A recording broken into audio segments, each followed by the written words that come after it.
Hi, I'm Coach Rob.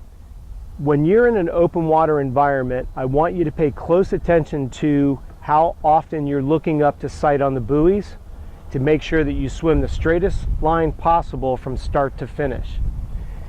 If you've watched any of my other videos or you've attended any of my workshops, you know I'm a big advocate of sighting every 3 to 5 strokes. And what I mean by that is we constitute a stroke as if it's your normal swim stroke. That doesn't include sighting or anything else.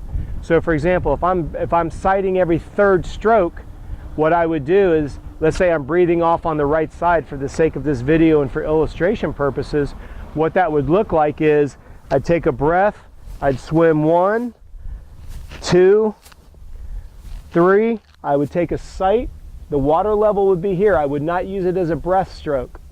If you bring your mouth above the water, your hips are immediately going to sink, and that's going to slow you down, because if the water level's here, all this is drag below you. So on that 3rd stroke, I would transition to a sight with the water level here, 1 pull through, and then I would immediately go to my left side. So it would be a sight stroke down, then a breath to the left. 1, 2, 3, then I would take a small sight stroke, then I would come here and I would venture back off to the right. There are a couple of reasons why I want you to focus on that. Number 1, it's going to maintain a balance of fatigue in the shoulder blade so you don't have something going to spasm.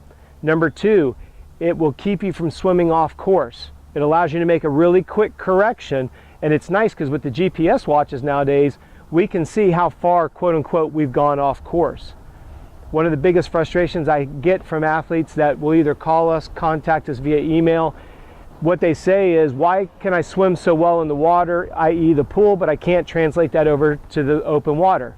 Well, without you realizing it, you have some peripheral reminders. You have a lane line that's blowing by you, you have this black line below you, and even though you don't realize it, your body hones in on that black line, and you're making these proprioceptive balance adjustments in the pool. You get out here, you have nothing to orient yourself with, there's nothing reminding you on the peripheral, so we have a tendency to drift off. The other thing that makes it difficult is if you're swimming an Olympic distance race, going up to a half Ironman and the Ironman, the duration of time that you're out there, it's easy to space out mentally. We're just kind of, okay, I've gotten away from the crowds, I've got good open swim, good clean water, I'm just swimming. Well, if you get mentally relaxed, or I don't even want to use the word relaxed, but more complacent, you go 10, 15, 20, 25 strokes without sighting, you could find yourself 150 yards off. And then you're going to have to obviously bring it back to get in line to continue your swim, which is going to result in more time out there, more calories burnt, as well as a slower swim time.